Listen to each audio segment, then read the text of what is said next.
세계 세 번째 이지스함 개발국은 대한민국이 될 전망입니다. HD현대중공업이 3년간의 노력 끝에 한국형 이지스 구축함 KDDX 기본 설계에 성공한 것인데요. 현재 이지스 전투 체계까지 자체 제작할 수 있는 국가는 미국과 중국뿐이지만 계획대로 25메가와트급 대용량 고출력 추진 전동기를 탑재한 KDDX 전력화에 성공한다면 우리가 중국을 누르는 동시에 미국 이지스함에 필적하는 기술국으로 발돋움할 수 있습니다. 현재도 HD 현대중공업이 만든 정조대왕함은 기술원 조국 미국을 능가한다는 평가를 받고 있는데요. 세계 최고 수준의 건조 역량까지 갖춘 대한민국이 가성비까지 챙긴 6,500톤급 미니 이지스함을 제작한다면 역수출까지 기대해 볼 수 있어 방산 수출 4강이라는 신화에 한 걸음 더 다가갈 수 있을 것입니다. 그래서 준비했습니다. 미국이 독점하던 함대공 체계 수출 시장에 첫 발을 내디딘 대한민국 이지스함의 최신 소식을 여러분께 전해드리겠습니다. 지금 보시는 영상이 마음에 드셨다면 지인들의 카톡으로 공유해주세요. 여러분의 구독과 좋아요는 꺼리튜브 영상 제작에 많은 힘이 됩니다.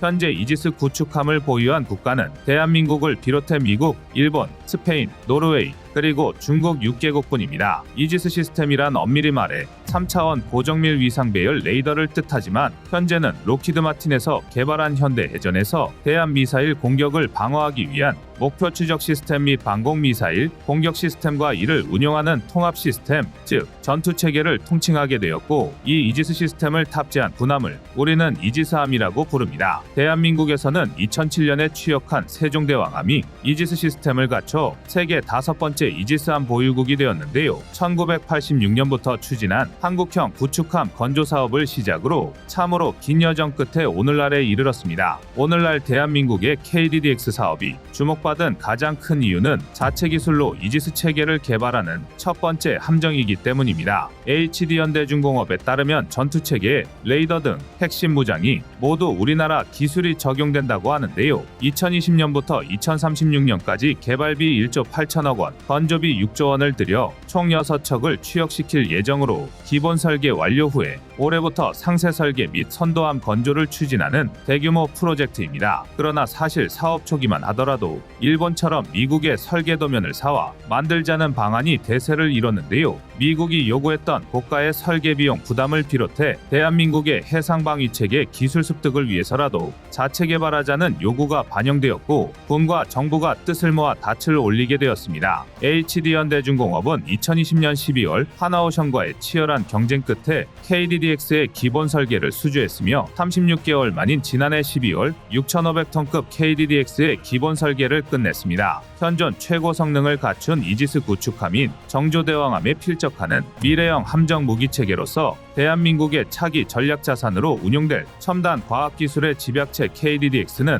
완전 전기 추진 방식을 구현한 기본 설계를 완료했으며, 이를 위해 국내 함정 최초이자 세계 최초인 25메가와트급 초대형 추진 전동기를 탑재 대용량 고출력 통합 전기식 추진 체계를 적용했습니다. 또한 KDDX 첨단 자동화 전동화 기술을 통해 탄약이송 자동화 설비, 극단적으로 적은 함정 근무 인원만 필요한 신개념 조타실 스마트 브릿지, 자율운항 기술 기반의 함정용 첨단항해 보조 시스템 등을 적용, 병력 절감형 플랫폼을 구현했습니다. 그러나 주변국이 한국형 이지스함을 두려워하는 진짜 이유는 바로 무장 때문인데요. 외형상 볼 때 이지스 전함의 무장은 앞뒤에 각각 장착된 미사일 요격 기관포뿐이지만 이지스함이 보유한 진짜 화력 미사일이며 상판 하부 수직 발사대를 통해 발사됩니다. 이지스함은 이 수직 발사대를 통해 1초에 한 발씩 분당 약 122기의 미사일을 발사할 수 있는데, 이를 통해 적이 쏜 미사일을 요격할 수 있는 SM-2 스탠다드 미사일과 함정을 공격할 수 있는 대함 미사일, 잠수함을 공격할 수 있는 대잠 미사일, 그리고 지상 공격을 위한 장거리 순항 미사일 등 상황에 맞게 다양한 미사일이 준비되어 있습니다. 여기에 대한민국은 SM-2 함대공 미사일을 대체할 국산 무기를 자체 개발하고 있는데요. 최근 방위사업청은 3월 14일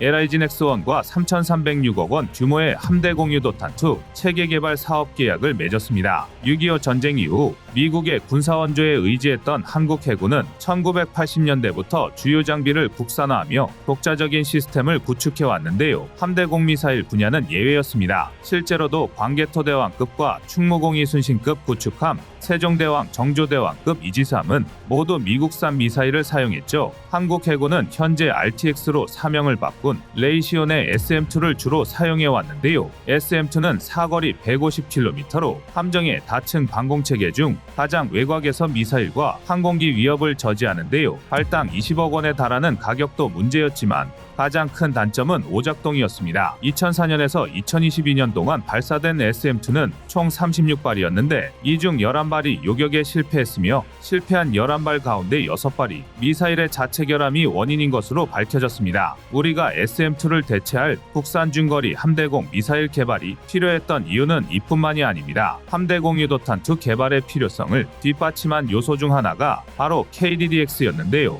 방위사업청은 KDDX 사업이 미국의 이지스에 버금가는 전투체계를 만들고자 시작된 만큼 여기에 탑재되는 유도무기도 국내에서 개발 시스템을 일원화하고자 하였습니다. 이에 우리 군은 2021년 5월 사업 추진을 본격화하면서 2022년 3월 사업 추진 기본 전략을 심의 의결했고 지난해 3월엔 체계 개발 기본 계획, 결정 개발 프로그램이 드디어 모습을 드러냈는데요. 7월 공개된 입찰 공고문에 따르면 함대공 유도탄2 체계 개발은 2030년 12월까지로 예산은 3,306억 원, 사업 방식은 업체 주관 국내 연구 개발입니다. 이후 성능 검증 후 본격적인 양산에 돌입할 것으로 보입니다. 방위사업청이 공개한 함대공 유도탄2 형상에 따르면 미사일 후미엔 부스터가 장착되는데요. 이는 수직 발사관에서 발사된 직후 충분한 고도를 확보하면서 작은 선회 반경으로도 표적이 있는 방향으로 급선회가 가능하도록 설계되었습니다. 동체에는 조종 날개와 추진기관, 탐색기 등이 장착되며 이를 통해 해면에 가까이 접근해서 저고도로 날아오는 순항미사일이나 항공기를 요격하도록 하였습니다. 함대공 유도탄2의 개발은 국내 방산산업에 미치는 영향도 클 것으로 예상되는데요. 기존 해군과 같은 유도무기 기술 수준을 더욱 높이는 효과도 거둘 수 있습니다. 해공은 국방과학연구소 ADD와 LIG 넥스원이 1,617억 원을 들여 개발한 함대공 미사일로 음속의 2배에 달하는 속도로 최대 20km 떨어진 적 항공기나 순항미사일뿐만 아니라 초음속 미사일까지 격추할 수 있습니다. 이미 우리 군은 해공에 탑재된 근거리 표적 탐지용 신관 센서와 밀리미터파 레이더 반사 기술 등 체계 개발 과정에서 주요 구성품을 국산화해 국산화율이 86%를 넘어섰는데요. 우리가 함대공 유도탄2의 개발 과정에서 얻는 시너지 효과를 기대할 수 있는 부분입니다. 함대공 유도탄2 개발 경험이 축적되면 향후 함정 탑재 탄도미사일, 요격용 미사일 개발 또는 기존 유도무기의 성능 개량 등도 쉬워지기 때문이죠. 해공은 우수한 성능에 개당 10억 원이라는 저렴한 가격 경쟁력을 갖췄지만 외국의 경쟁 기종과 비교하면 아직 부족한 부분이 보입니다. 프랑스의 VL미카는 유효 사거리 25km, 속도 마하 3으로 해공보다 더 빠르고 멀리 날아갑니다. 이스라엘 바락 8 역시 유효 사거리가 70km에 달합니다. 이처럼 사거리가 늘어나고 속도도 빨라지는 대한미사일과 비교하면 해공의 한계가 도드라져 보이는데요. 중동이나 유럽에서 해공보다 훨씬 고가인 미카를 도입한 것만 봐도 현재의 기술적 추세와 소요를 예측할 수 있습니다. 이러한 상황에서 함대공 유도탄2 개발이 성공한다면 대한미사일의 위협에서 벗어남과 동시에 국내 유도미사일의 기술 수준을 높이고 세계 시장에서의 경쟁력을 높이는 효과를 거둘 수 있습니다. 해공과 함대공 유도탄2 그리고 국내에서 만든 이지스 시스템과 같은 전투체계와 선체를 패키지화한다면 최신의 구축함을 도입하려는 국가들의 더 많은 옵션을 제공하는 것도 가능하며 한국 방산의 부가가치 또한 높일 수 있습니다. 이에 현재 방위사업청과 LIG 넥스원은 함대공 유도탄2의 국산화율 목표를 90% 이상으로 잡고 정밀 유도와 탐색 기능에 첨단 기술을 적용한다는 방침입니다. 그러나 이외에도 함대공 유도탄2의 성능을 지속해서 높이려면 발사체계와의 연계성을 강화해야 한다는 지적도 나옵니다. 함대공 유도탄2는 한국형 수직 발사체계에서 발사되는데요. 함대공 유도탄2가 제 성능을 발휘하려면 미사일과 더불어 KVLS 성능 개량도 이뤄져야 합니다. 현재 대한민국은 KVLS2까지 곧 개발이 완료될 것으로 보이며 미국제 VLS 마크 41 중 가장 큰 스트라이크 랭스 모델보다 2m 이상 큰 길이 9.8m에 가로와 세로 폭이 각각 3m와 2.4m로 제작되었습니다. 정조대왕함의 핵심 무장으로 추정되는 KVLS-2는 한미 미사일 지침 종료 예고와 함께 공개되어 이미 한국에서 차세대 미사일과 발사대까지 준비하고 있었음을 드러냈는데요. 우리 군에서는 더 커진 발사관으로 각종 대함, 대잠, 탄도미사일 등 다양한 국산 미사일들을 운용할 계획이라고 밝히기도 했습니다. 그런데 이런 성과가 모여 더 큰 동반 상승작용을 이루려면 함대 공유도탄2 개발 종료 이후 양산 단계에 접어들었을 때 미사일과 KVLS의 통합 성능 개량을 구상할 필요가 있습니다. 2025년 체제 개발을 완료할 KVLS-2와 더불어 이지스함 등 실제 체제를 운용하는 해군 장병뿐 아니라 기술 실무진 역시 운용 경험이 쌓인 시기이므로 성능 개량 소요를 더 많이 제기할 수 있을 것입니다. 더구나 북한은 신형 지대함 미사일 바다수리육형을 선보인 데 이어 최근엔 첫 시험 발사까지 마쳤는데요. 기존의 지대함 버전은 4발이 탑재되었으나 신형은 무려 2배인 8발로 늘어났고 북한의 발표대로라면 1400여 초간 비행하며 목표에 명중했다고 합니다. 비록 움직이는 표적에 대한 타격 능력은 검증하지 못했지만 이처럼 북한이 한국 해군을 공격할 능력을 키우는 상황에서 우리 역시 맞대응할 전력을 추가 확보해야만 할 텐데요. 해군의 새로운 주력 함정으로 활동할 차기 구축함 KDDX가 함대 공유도탄2와 함께 한국판 미니 이지스 체계의 핵심 장비가 되기를 바라봅니다. 지금 유튜브로 돈을 버는 사람은 따로 있습니다. 나만의 지식을 통해 새로운 수익을 얻는 것도 구독자 10만 명을 얻는 것도 이제는 어렵지 않게 됐습니다. 이제 꺼리튜브가 여러분들에게 유튜브로 돈을 벌 수 있는 방법을 알려드립니다. 꺼리튜브만의 실전 노하우로 유튜브에서 성공하고 싶다면 지금 바로 인터넷 서점에서 국내 상위 0.1% 유튜브 40억 창출 꺼리튜브 성공 노하우를 구매하시면 그 방법이 보일 것입니다.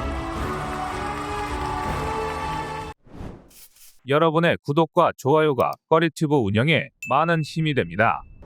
제2차 세계대전이 끝나면서 전함은 급격한 몰락을 맞이했습니다. 항공모함이 등장하고 로켓, 미사일 기술이 발전하면서 더 이상 강력하고 커다란 대구경 함포가 불필요해진 건데요. 오죽하면 현대구축함 등의 대구경 함포를 탑재하는 건 과거의 기술이라는 주장까지 나오고 있습니다. 쉽게 말해 실제적인 쓸모보다는 예전부터 사용해왔으니까 탑재한다는 것입니다. 좀 과격한 주장이긴 하지만 이런 말이 나올 수밖에 없는 이유가 있는데요. 바로 기술의 발달로 대구경 함포의 한계가 너무 뚜렷하기 때문입니다. 단적인 예가 러시아의 상징이었던 기함 모스크바의 침몰 사건입니다. 만재배수량 11,490톤의 모스크바함은 1982년 취역한 이래 무수한 개량을 거치면서 러시아를 대표하는 기함으로 활약해왔는데요. 이 모스크바함에서 가장 특별한 무기가 바로 AK-130 130mm 2연장 함포입니다.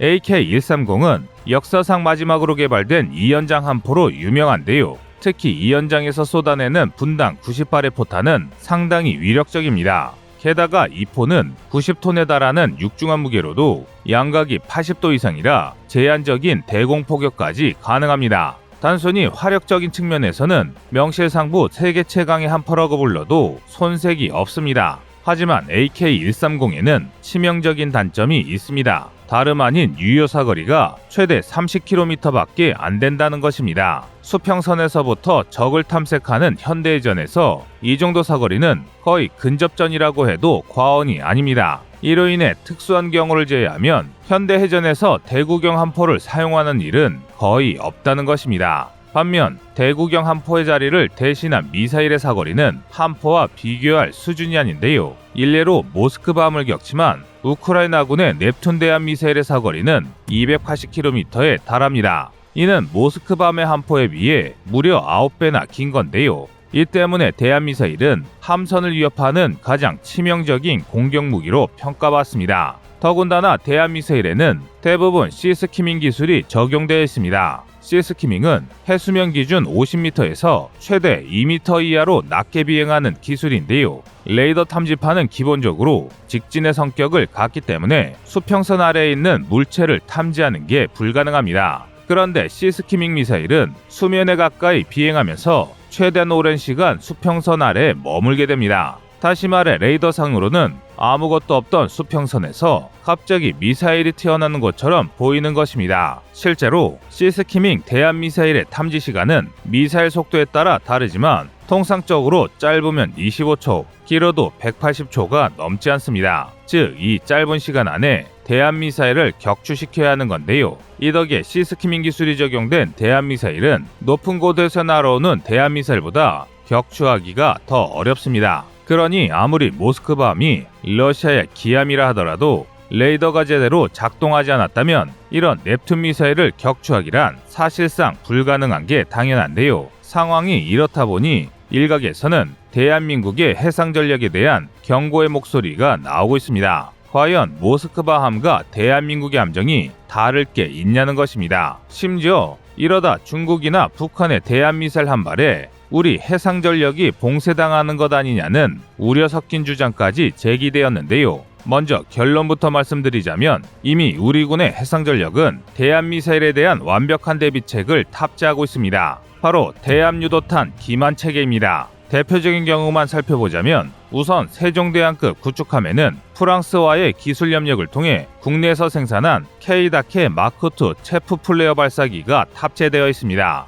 이는 대한미사일뿐만이 아니라 현대 유도미사일은 전면부에 장착된 능동 레이더에서 전파를 뿌리고 되돌아오는 반사파의 방향과 시간을 이용해 목표물의 거리와 위치를 판단하는데요. K-다케 마크2 같은 대함 유도탄 기만 체계는 이를 속이기 위해 대함 유도탄이 포착되면 자동으로 체프를 발사합니다. 유도미사일의 레이더를 역용해서 공중에 전파가 잘 반사되는 물질을 살포하는 것입니다. 이 때문에 유도미사일은 더 큰 전파를 반사하는 체프 구름을 향해 엉뚱한 곳으로 날아가게 됩니다. 애초에 공격받을 틈을 주지 않는 건데요. 플레어 또한 비슷한 원리입니다. 보통 적외선 추적 방식의 유도미사일은 주변에서 가장 가까운 물체를 쫓아가는데요. 플레어는 마그네슘과 나트륨 등이 혼합된 화학물질을 공중에 살포해서 고온을 방출합니다. 일반적으로 현대의 대한미사일은 대부분 레이더 유도와 적외선 유도를 모두 탑재하고 있기 때문에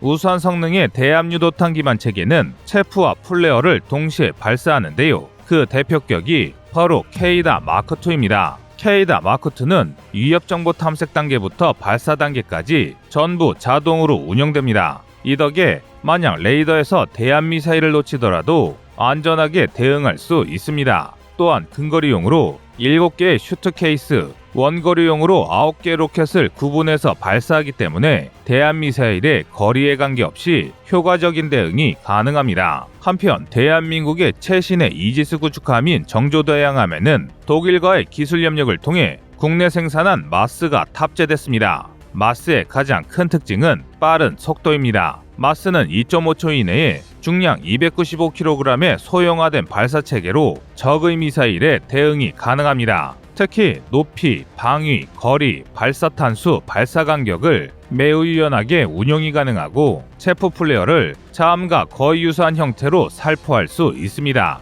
이게 가능한 건 전 세계에서 마스가 유일한데요. 장점은 또 있습니다. 최신의 기만 체계인 K-닥의 마크2와 같은 첨단 장비는 근거리와 원거리에 따라 슈트 케이스와 로켓을 따로 발사한다고 말씀드렸는데요. 이는 탄종에 따라 발사거리, 고도, 반응시간, 지속시간, 레이더 반사 면적이 모두 다르기 때문입니다. 하지만 마스에 탑재된 다영역 연막탄 32발로 다양한 사거리에 대응할 수 있습니다. 이런 탁월한 확정성과 편리함 덕분에 마스는 전세계 대함유도탄 기만 체계 경쟁에서 독보적인 우위를 선점하고 있는데요. 그런데 얼마 전 한국이 개발하는 대함 기만 체계는 마스나 K-닥의 마크2보다 더 진보된 기능이 탑재됐습니다. 바로 밀리미터 웨이브 레이더 탐색 기능을 보유한 대함 미사일에 대응이 가능합니다. 밀리미터 웨이브 레이더는 쉽게 말해 더욱 선명한 화질의 레이더인데요. 그런데 여기서 문제는 2010년 이후에 개발된 중국, 러시아, 북한 등의 신형 대함 미사일에 이 밀리미터 웨이브 레이더 탐색기가 탑재된 정황이 포착되었다는 것입니다. 밀리미터 웨이브 레이더 탐색기가 탑재되면 기만 체계를 구별하는 능력이 획기적으로 개선됩니다. 쉽게 말해 대한민국이 보유한 구형 대한미사일 대응 체계가 허울만 좋은 반쪽짜리가 된다는 것입니다. 이 때문에 우리 군에 비상이 걸렸는데요. 하지만 다행히 한국과 프랑스가 기술 협약을 통해 최신의 국산 기만 체계를 개발했습니다. 그것은 바로 KROBC NG입니다. 이 대유도탄 기만 체계는 밀리미터 웨이브 레이더뿐만 아니라 고도로 발달한 유도 미사일에만 적용되는 체프 인식 기능, 적외선 영상 탐지 기능에 대한 기만도 가능한데요. 이로 인해 현존하는 거의 모든 대함 미사일에 대한 기만이 가능합니다. 이 차세대 기만 체계는 프랑스와의 기술 협약을 통해 생산되었지만 발사 제어 시스템 같은 핵심 기술이 국산화에 모두 성공해서 향후 어떠한 성능 개량도 우리 마음대로 할 수 있는데요. 사실 그동안 우리 군의 대함 유도탄 기만 체계는 수입에 의존하거나 라이선스 생산에 의존해 왔습니다.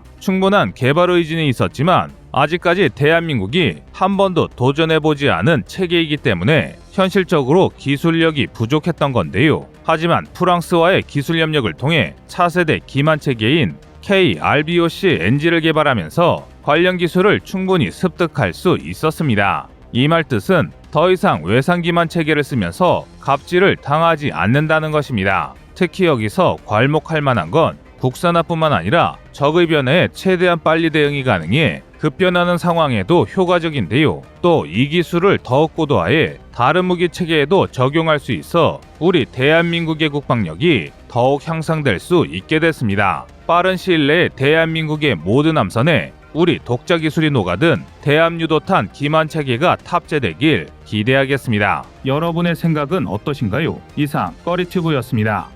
안녕하세요, 꺼리튜브입니다. 그동안 보내주신 사랑과 응원으로 1편 출간에 이어 이번에 꺼리튜브의 새로운 신작 세상에 밝혀지지 않은 현대무기 비하를 출간했습니다. 내용이 어려워 쉽게 다가서지 못했던 군사무기 이야기를 남녀노소 누구나 편하게 이해할 수 있도록 모아봤는데요. 그 누구도 알 수 없던 현대무기 비하의 숨겨진 이야기를 이제 온라인 서점이나 가까운 서점에서 만나볼 수 있습니다. 또 전문적인 군사무기 이야기를 알고 싶다면 꺼리튜브 1편인 대한민국 육해공 군사무기도 준비되어 있습니다.